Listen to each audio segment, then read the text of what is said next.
ओम श्री गुरुभ्यो नमः। ओम श्री मात्रे नमः। ओम श्री ललिते अंबिकाय नमः। ओम श्री महात्रिपुर सुंदरी नमः। ओम ऐं ह्रीं श्रीं श्री मात्रे नमः। ओम नमः शिवाय। हर हर महादेव। गुरुर्ब्रह्मा गुरुर्विष्णु गुरुदेवो महेश्वराय गुरु साक्षात् परब्रह्म तस्मै श्री गुरुवे नमः। या देवी सर्वभूतेषु शक्तिरूपेण संस्थिता नमस्तस्यै नमस्तस्यै नमस्तस्यै नमो नमः। परम पूज्य गुरुदेव की श्री चरणों में मेरा कोटि कोटि साष्टांग प्रणाम।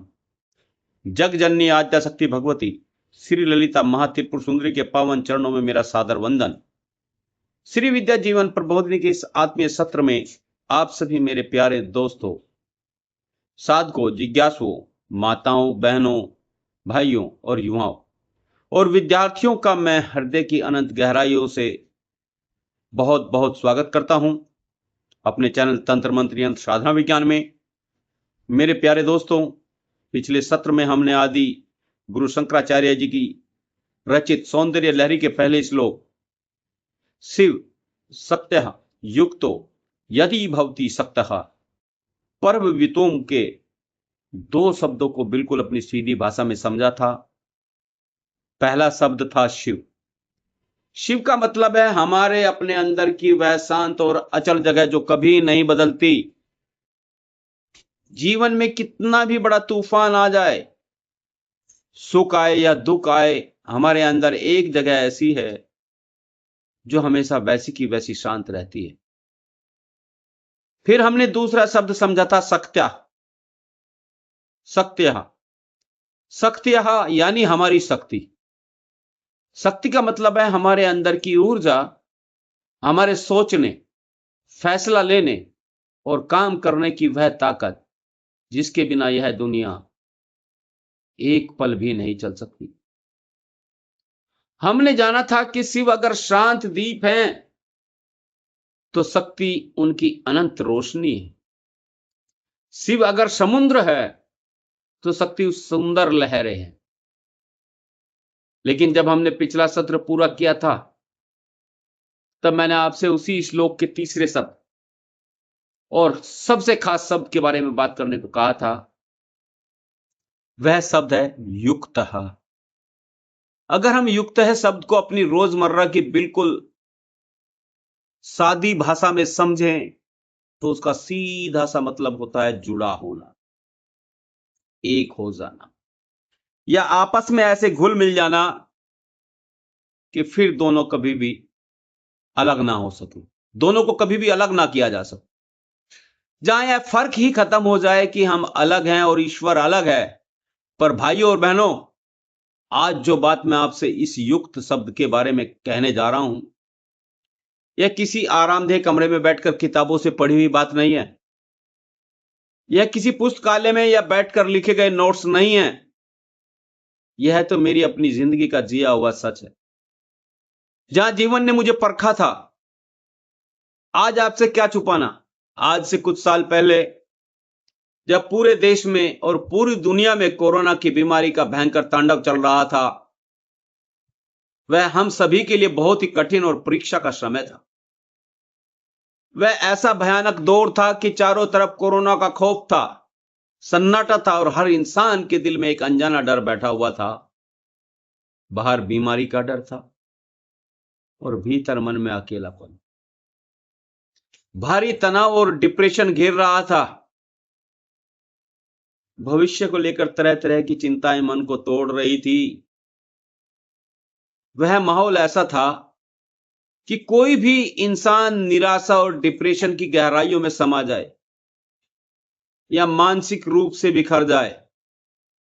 सोचिए, जब बाहर बीमारी का डर हो और भीतर डिप्रेशन व तनाव का अंधकार बढ़ रहा हो, तब इंसान का मन कहां जाएगा। उस कठिन दौर के लगातार 4 सालों तक मेरे सामने भी दो ही रास्ते थे। या तो मैं उस डर, निराशा और डिप्रेशन के आगे घुटने टेक दूं और खुद के को टूटने दूं, या फिर अपने भीतर की सोई हुई चेतना को जगाऊं। उसी कोरोना काल के कठिन समय और मानसिक तनाव के बीच मेरे जीवन में एक बहुत बड़ा मोड़ आया जब बाहर सब कुछ अनिश्चित लग रहा था। तब मुझे यह बात गहराई से समझ में आई कि अगर मैं अंदर इस अंदरूनी डर, तनाव और डिप्रेशन में उलझा रहूंगा तो मैं पूरी तरह बिखर जाऊंगा, पूरी तरह टूट जाऊंगा। तभी मैंने सौंदर्य लहरी को अपना सच्चा सहारा बनाया।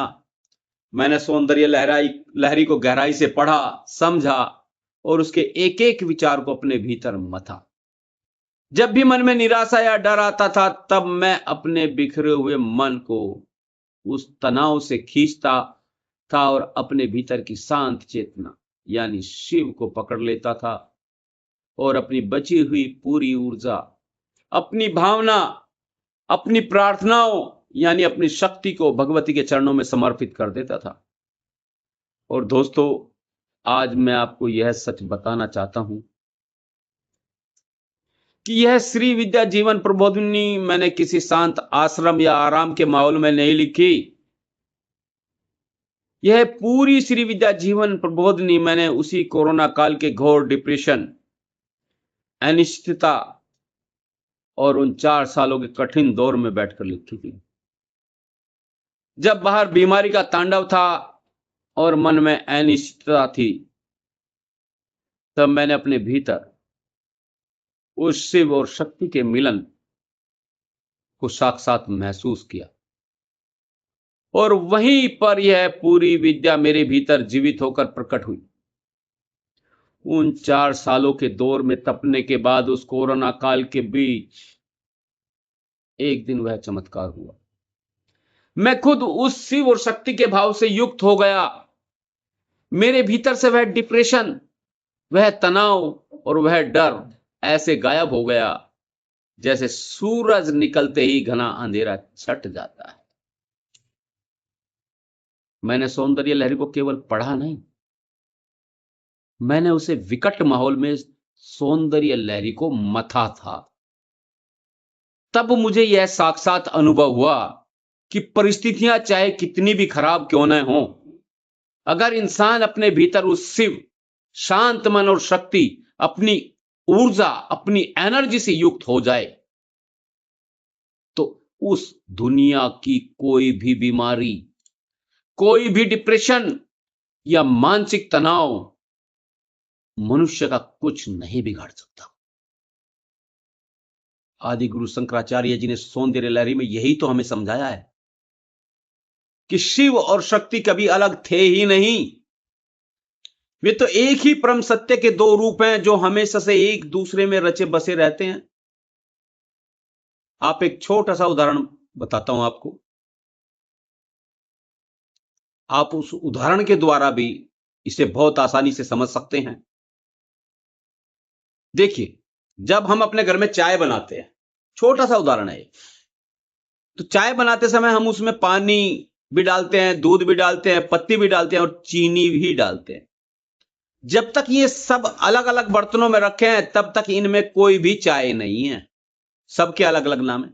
लेकिन जब ये सब मिलकर उबलते हैं और एक हो जाते हैं तो वे ऐसे युक्त हो जाते हैं कि युक्त होकर घुल मिल जाते हैं कि फिर आप के द्वारा बनाई हुई चाय में से चीनी या दूध को अलग नहीं किया जा सकता, उसको अलग नहीं निकाल सकते।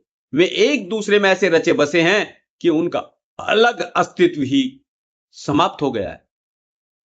ठीक इसी तरह शिव और शक्ति का नित्य संबंध है। अब एक और छोटा सा उदाहरण देखिए। आज मोबाइल सभी के हाथों में है, मोबाइल फोन। वह शिव की तरह एक शांत ढांचा है और उसके अंदर की जो बैटरी की बिजली है वह एक शक्ति है। अगर आप मोबाइल से बैटरी को निकाल दो तो वह कितना भी महंगा फोन क्यों ना हो, सिर्फ एक बेजान डिब्बा बनकर रह जाएगा। और अगर सिर्फ बैटरी हाथ में ले लो तो उस बिजली का आप क्या करेंगे? जब मोबाइल और उसकी बैटरी आपस में नहीं जुड़ी हुई हैं, युक्त नहीं है, नहीं जुड़ते हैं, तभी वह फोन काम करता है। ठीक वैसे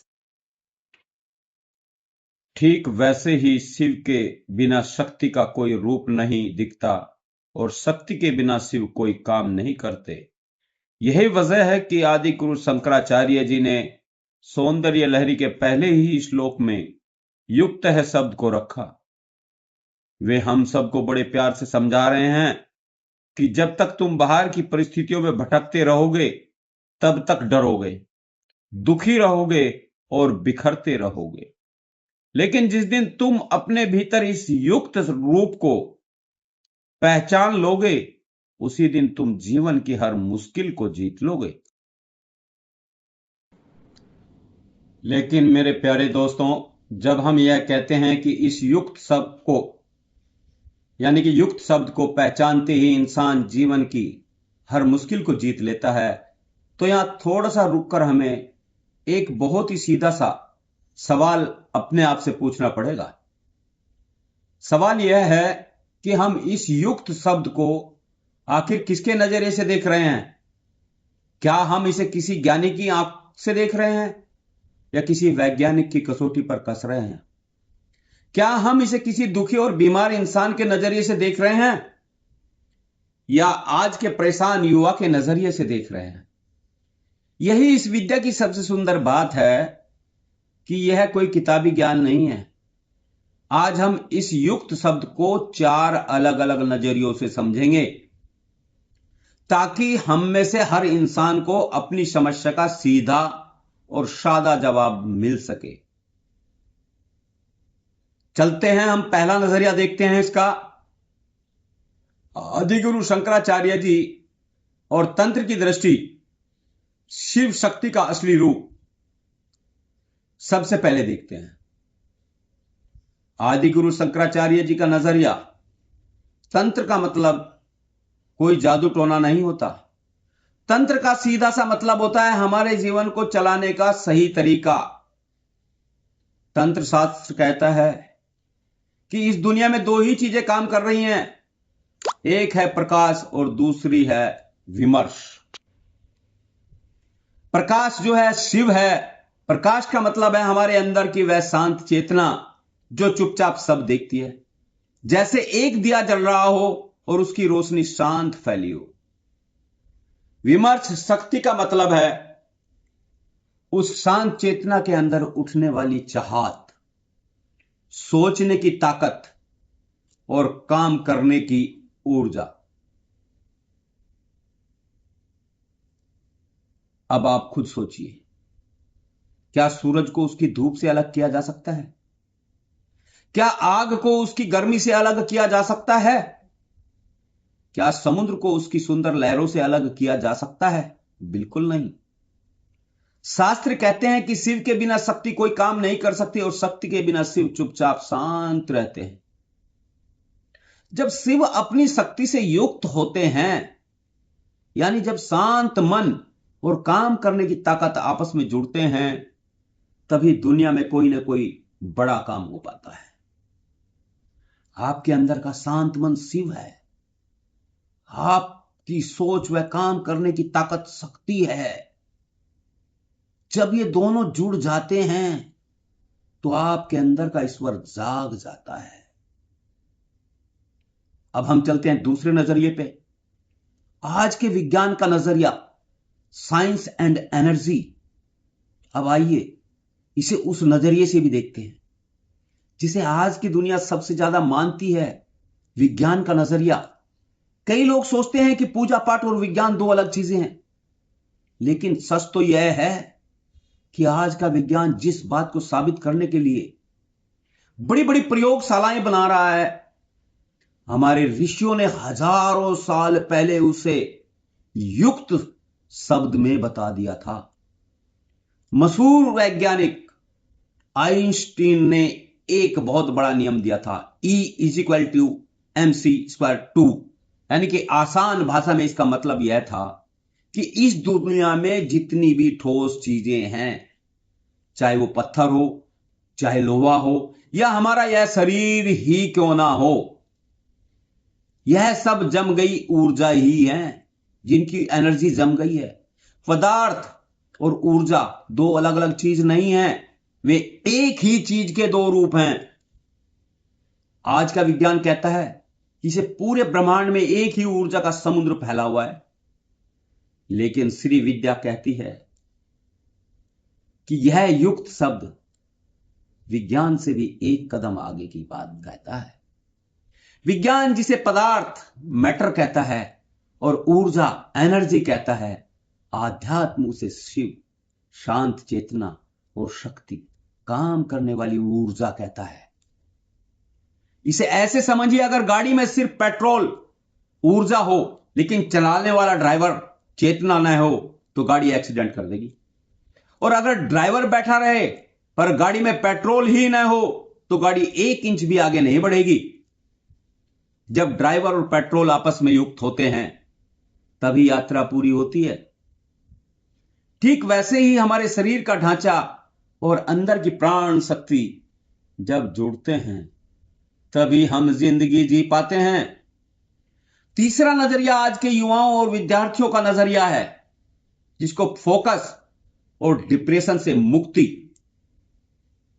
कहेंगे हम। अब आते हैं सबसे जरूरी नजरिए पर, आज के युवाओं, छात्रों और परेशान लोगों का नजरिया। आप पूछ सकते हैं कि आचार्य जी, शिव शक्ति और विज्ञान की बातें तो ठीक है, पर जो छात्र परीक्षा की तैयारी कर रहा है या जो युवा नौकरी के लिए परेशान है, उसके लिए इस युक्त शब्द का क्या मतलब है? मेरे प्यारे युवा दोस्तों, आज का युवा सबसे ज्यादा दुखी और थका हुआ है। क्यों है? छात्र पढ़ाई करने बैठते हैं तो 10 मिनट में ध्यान क्यों भटक जाता है? लोग छोटी छोटी बातों में डिप्रेशन का शिकार हो रहे हैं। क्यों हो रहे हैं? इसका सीधा सा एक ही कारण है, अयुक्त होना, यानी अपनी ताकत का बिखर जाना। आज का इंसान और आज इंसान का जीवन टुकड़ों में बंट चुका है। शरीर तो किताब या लैपटॉप के सामने बैठा है, लेकिन मन मोबाइल के रील्स और दोस्तों में घूम रहा है। दिमाग कुछ और सोच रहा है और मुंह से कुछ और निकल रहा है और हाथ कुछ और कर रहे हैं। जब आपकी ताकत 100 अलग अलग दिशाओं में बिखर जाएगी तो आपके पास अपने सपने को पूरा करने के लिए बिजली बचेगी ही नहीं। और जब ताकत नहीं बचेगी तो काम अधूरा छूटेगा, विफलता मिलेगी और फिर डिप्रेशन आएगा। इसे एक बहुत सुंदर कहानी के द्वारा भी समझ सकते हैं। पानी की एक बूंद, जब पानी बाल्टी से गिरकर फर्श पर बिखर जाता है तो वह एक चींटी को भी नहीं बहा पाता, लेकिन जब उसी पानी को एक नली में समेटकर हाई प्रेशर वाटर जेट बना दिया जाए तो वह पानी कठोर से कठोर लोहे और पत्थर को भी मक्खन की तरह बहा ले जाता है। जब तक आपका मन बिखरा रहेगा, आप एक छोटी सी परीक्षा या जीवन की परेशानी से घबराते रहेंगे। लेकिन जिस दिन आप अपने विचारों, अपने समय और अपनी ताकत को एक जगह समेटकर युक्त फोकस कर लेंगे, उस दिन आप दुनिया के बड़े से बड़े लक्ष्य को लोहे की तरह काट डालेंगे।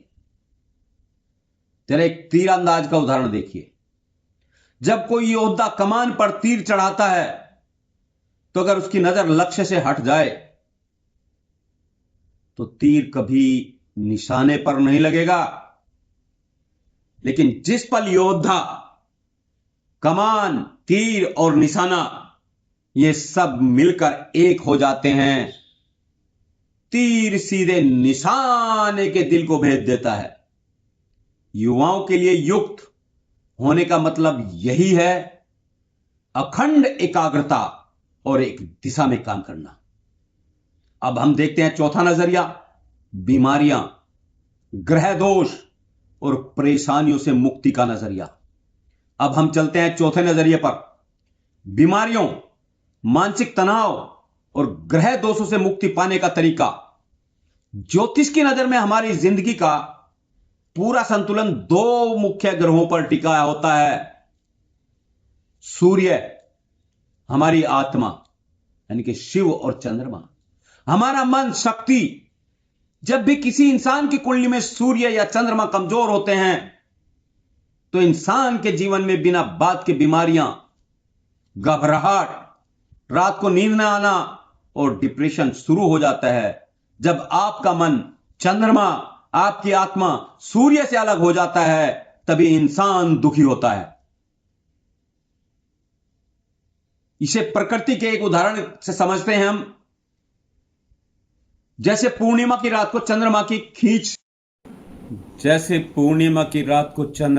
खींच से समुद्र में बड़ी बड़ी लहरें और तूफान यानी कि ज्वार भाटा उठने लगता है, वैसे ही जब हमारे शरीर का पानी और मन चंद्रमा, हमारी शांत आत्मा सूर्य के नियंत्रण से बाहर होता है तो मन में तनाव का तूफान आता है। लेकिन जैसे ही मन अपनी शांत आत्मा से युक्त होता है तो समुद्र का वह तूफान शांत होकर एक सुंदर सरोवर जैसा बन जाता है। जीवन को सुखी बनाने के 3 बहुत ही आसान उपाय भी इसमें बता रहा हूं आपको। मानसिक तनाव और डिप्रेशन दूर करने के लिए सोमवार या पूर्णिमा के दिन चांदी के लोटे में, अगर चांदी का नहीं है तो मिट्टी का बर्तन ले लें, उसमें थोड़ा सा कच्चा दूध और चावल मिला लें। इसे शिवलिंग पर चढ़ाते समय मन में बस यह भाव रखें कि मेरा बिखरा हुआ मन मेरे शिव से जुड़ रहा है। यह उपाय मन के डर और डिप्रेशन को खत्म कर देता है। बीमारी और थकान को दूर करने के लिए रोज सुबह उठकर उगते हुए सूर्य को तांबे के लोटे से जल चढ़ाएं। जल में थोड़ा सा गुड़ मिला लें, थोड़ा चावल मिला लें और यह उपाय आपके शरीर में नई ताकत भर देता है और बीमारियों को दूर भगाता है। घर के झगड़े और नकारात्मकता मिटाने के लिए शुक्रवार की शाम को घर में कपूर का धुआं करें और मां भगवती के सामने घी का दिया जलाकर सौंदर्य लहरी के इस श्लोक का 11 बार पाठ करें। घर में शांति और सुख का वास होगा। साधना का असली मतलब नया कुछ नहीं बनाना, बस धूल साफ करना। दोस्तों, अंत में एक बात दिल में बिठा लीजिए, साधना करने का मतलब ईश्वर से कोई नया रिश्ता बनाना नहीं है। साधना तो बस उस धूल को साफ करना है जिसने हमें अपने ही ईश्वर से अलग कर रखा है। मान लीजिए आपके घर में एक बहुत साफ शीशा लगा है, अगर उस पर धूल जम जाए तो आपको अपना चेहरा नहीं दिखेगा। अगर कोई ना समझ रोने लगे कि मेरा चेहरा खो गया तो कोई समझकर और कोई समझदार इंसान आकर नया चेहरा नहीं बनाता, वह तो बस एक साफ कपड़ा लेता है और शीशे की धूल को पोंछ देता है। धूल हटते ही चेहरा दिखने लगता है। हमारे मन पर जमी हुई घमंड की धूल, डर की धूल और चिंताओं की धूल ही हमें भगवान से अलग महसूस कराती है। जिस दिन यह धूल हटती है उसी पल हमें समझ आता है कि भगवान तो हमारे अपने ही दिल में हमेशा से युक्त होकर बैठे हुए हैं। यही सौंदर्य लहरी का संदेश है कि जब आप अपनी सोच, अपनी बोली और अपने काम को एक जगह ले आते हैं तो आपका घर ही मंदिर बन जाता है और आपकी जिंदगी में आनंद आ जाता है। और मेरे प्यारे दोस्तों, अगर कोई यह सोचता है कि इस युक्त शब्द की बात केवल मन को समझाने या जीवन में तालमेल बिठाने तक ही खत्म हो गई तो वह अभी श्री विद्या के केवल बाहरी दरवाजे पर खड़ा है। अभी तो हमने इस महासमुद्र में केवल अपने पांव डुबोए हैं। असली खजाना तो इसके अंदर की अनंत गहराइयों में छिपा हुआ है। आइए अब हम इस युक्त शब्द के उन 4 सबसे गूढ़ और ऊंचे रहस्यों में प्रवेश करेंगे, जहां पहुंचकर एक साधारण इंसान की जिंदगी भी साक्षात अलौकिक हो जाती है। पहला रहस्य है हमारे अंदर का योग और कुंडलिनी जागरण। मेरे प्यारे साधकों, जब हम अपने शरीर के अंदर झांक कर देखते हैं तो युक्त होने का मतलब केवल कोई सोच या विचार नहीं रह जाता। यह हमारे रीढ़ की हड्डी के अंदर घटने वाली एक सीधी और प्रत्यक्ष घटना बन जाती है। हमारी रीढ़ की हड्डी के बिल्कुल निचले हिस्से में, जिसे मूलाधार चक्र कहते हैं, हमारी मूल प्राण शक्ति यानी कुंडलिनी शांत अवस्था में बैठी रहती है। वह हमारी शक्ति है और हमारे सिर के बिल्कुल ऊपरी हिस्से में, जिसे हम सहस्रार कहते हैं, हमारे परम शांत शिव का स्थान है ये। अब विचार कीजिए, जब तक नीचे बैठी हुई यह शक्ति जगकर ऊपर सिर तक नहीं पहुंचती, तब तक इंसान की जिंदगी काम, क्रोध, डर, मोह और डिप्रेशन के जाल में ही उलझी रहती है। वह छोटी छोटी बातों में घबराता है और बिखरता रहता है। लेकिन जब साधक गुरु के बताए रास्ते पर चलता है, ध्यान और साधना करता है, तो उसके अंदर की वह सोई हुई कुंडलिनी शक्ति जाग उठती है। वह शक्ति हमारे शरीर के अलग अलग चक्रों को पार करती हुई सीधे सिर के सहस्रार चक्र तक पहुंचती है, और जिस पल नीचे की शक्ति ऊपर सिर में बैठे शिव से मिलती है, उसी अलौकिक पल को योग में असली युक्त होना कहते हैं। एक बहुत ही सुंदर और छोटा सा उदाहरण है। जब कोई संगीतकार सितार या गिटार बजाता है, तो अगर उसके तार बहुत ढीले छोड़ दिए जाएं, तो उनमें से कोई संगीत नहीं निकलता, और अगर तारों को बहुत ज्यादा कस दिया जाए तो वो खींचकर टूट जाते हैं। लेकिन जब वे तार बिल्कुल सही खिंचाव में आकर खूंटी से युक्त यानी ट्यून होते हैं, तभी उनमें से मीठा संगीत और सुंदर राग निकलता है। हमारा यह शरीर भी एक दिव्य सितार है। जब हमारी अंदर की ऊर्जा बिल्कुल सही दिशा में युक्त होती है, तभी जिंदगी में शांति और आनंद का संगीत बजने लगता है। उस पल इंसान के सारे दुख, पुरानी बीमारियां और डर भस्म हो जाते हैं। दूसरा रहस्य है श्री चक्र यानी श्री यंत्र की असली बनावट।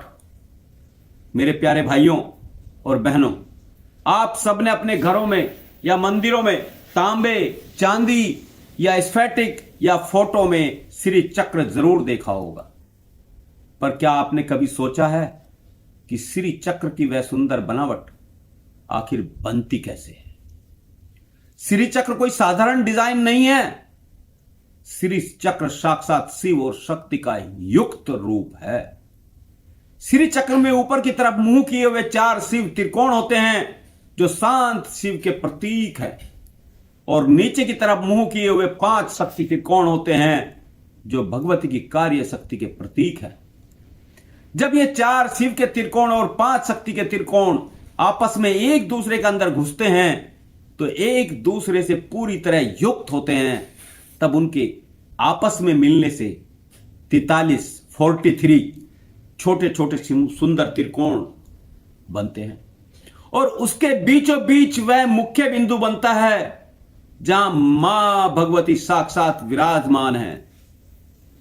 अगर आप शिव के त्रिकोणों को अलग कर दें तो श्री चक्र मिट जाएगा। अगर शक्ति के त्रिकोणों को अलग कर दें तो भी श्री चक्र नहीं बनेगा।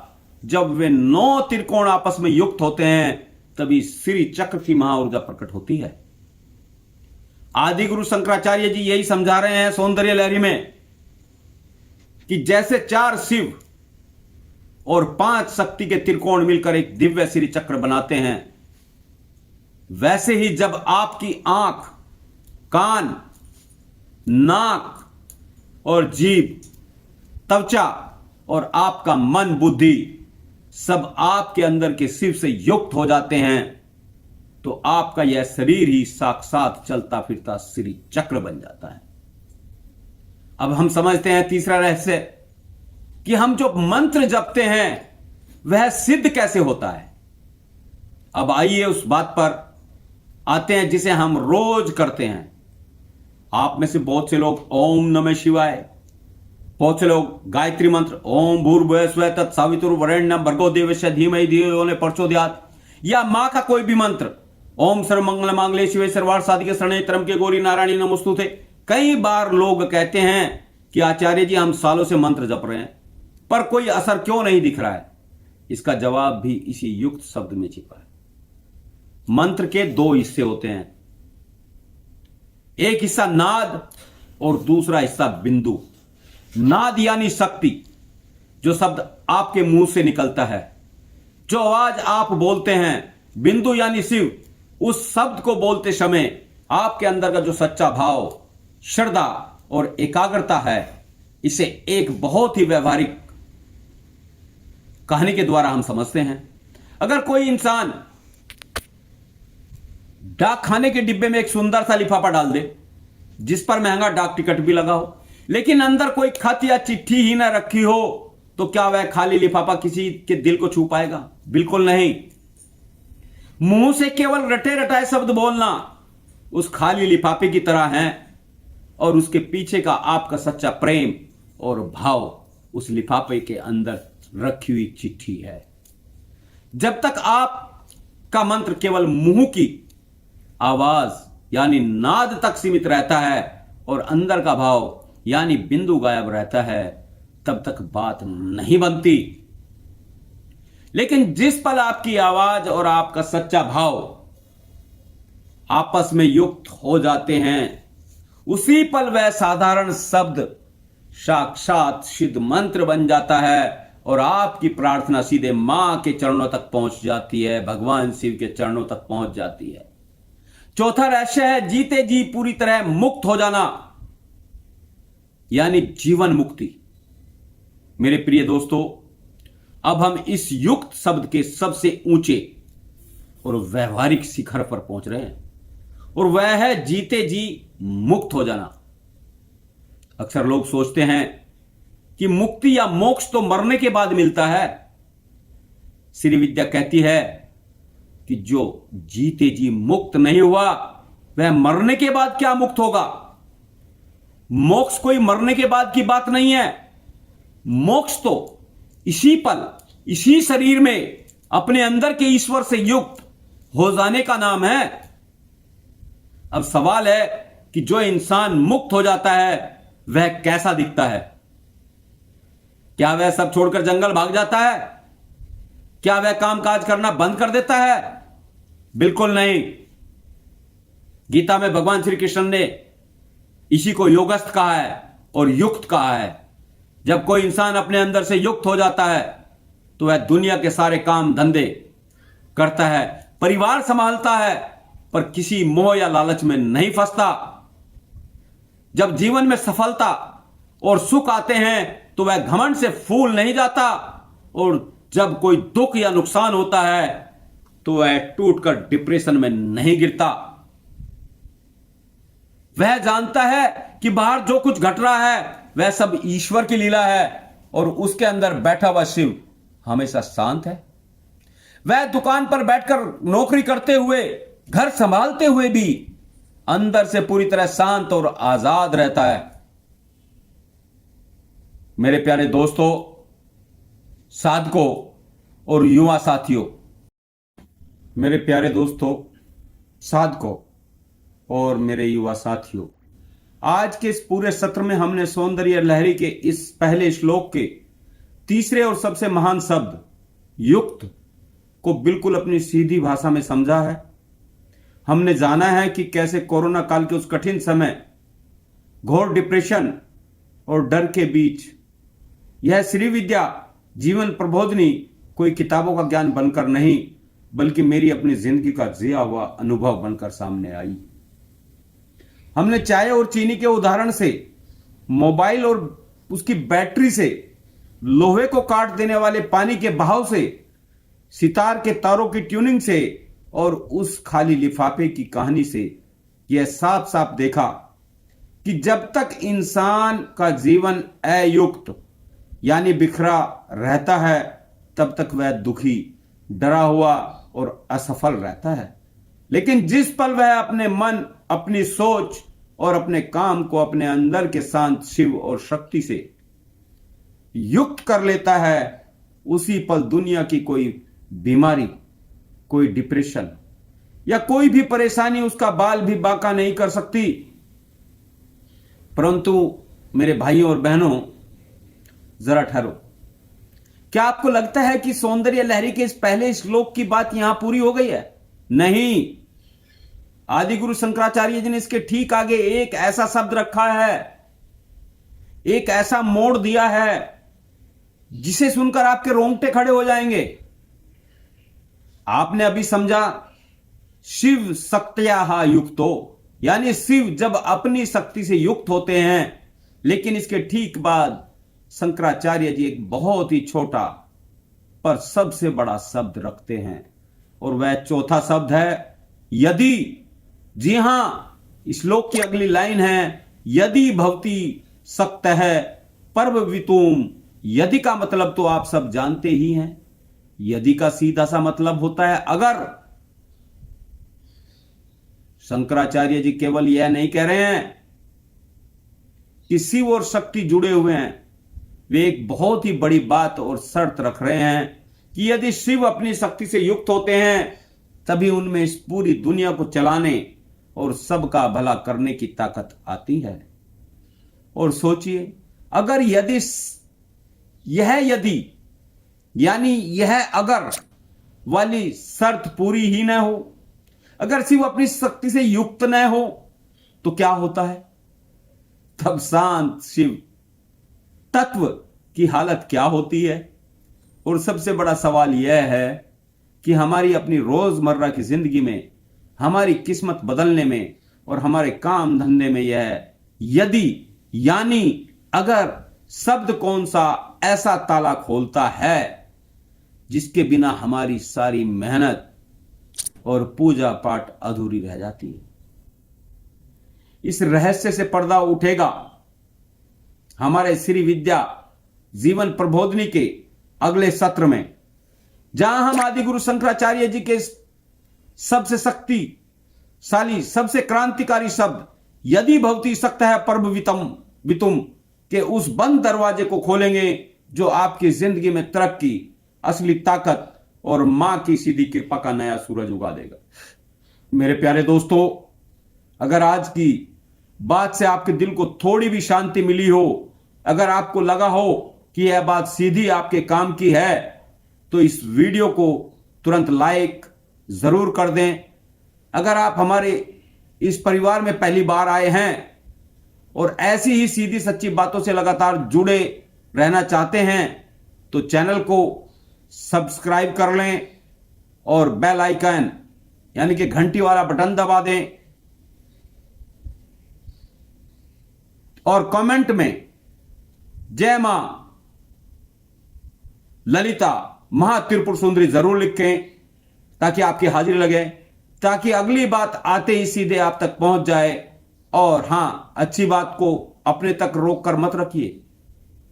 इस वीडियो को अपने दोस्तों, अपने घर के युवाओं, विद्यार्थियों और अपने सभी व्हाट्सएप ग्रुप्स में ज्यादा से ज्यादा शेयर करें, फेसबुक पर शेयर करें, ताकि जो भी इंसान किसी तनाव, डिप्रेशन या परेशानी में हो, उस तक यह हिम्मत और रास्ता पहुंच सके।